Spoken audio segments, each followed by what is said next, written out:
ഹരേ കൃഷ്ണ, ജയ ശ്രീ രാധേ രാധേ. ഇന്ന് സഫലത ഏകാദശിയാണ്. സഫലത ഏകാദശി എന്ന് പറഞ്ഞാൽ നമ്മളുടെ ജീവിതത്തിൽ സാഫല്യം കൊണ്ടുവരുന്ന അതിപുണ്യമായിട്ടുള്ള ദിവസം എന്നാണ് അർത്ഥം. ഭഗവാന്റെ കൃപാകടാക്ഷത്തിൽ കൂടി നമ്മളുടെ ലൈഫിൽ എന്തൊക്കെയാണോ നമുക്ക് ആവശ്യമായിട്ടുള്ളത് അതെല്ലാം നൽകി ഭഗവാൻ നമ്മളെ സംരക്ഷിക്കും എന്നതിനുള്ള ഉറപ്പാണ് ഈ സഫലത ഏകാദശി. നമുക്ക് സാഫല്യമാണ് ഭഗവാൻ നൽകുന്നത്.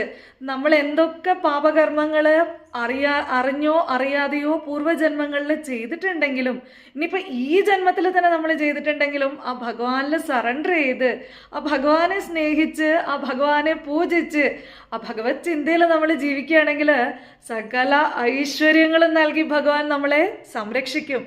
ആ ഭഗവാനെ നമ്മൾ സ്നേഹിക്കണം, പൂജിക്കണം, ആരാധിക്കണം, ആ ഭഗവാന് വേണ്ടി ജീവിക്കണം. അപ്പോൾ നമ്മുടെ ജീവിതവും ഭഗവാൻ സാഫല്യത്തിലെത്തിക്കും. എല്ലാവർക്കും ഭഗവാന്റെ അനുഗ്രഹം ഉണ്ടാവട്ടെ. സർവം ശ്രീ കൃഷ്ണാർപ്പണമസ്തു. ജയ ശ്രീ രാധേ രാധേ.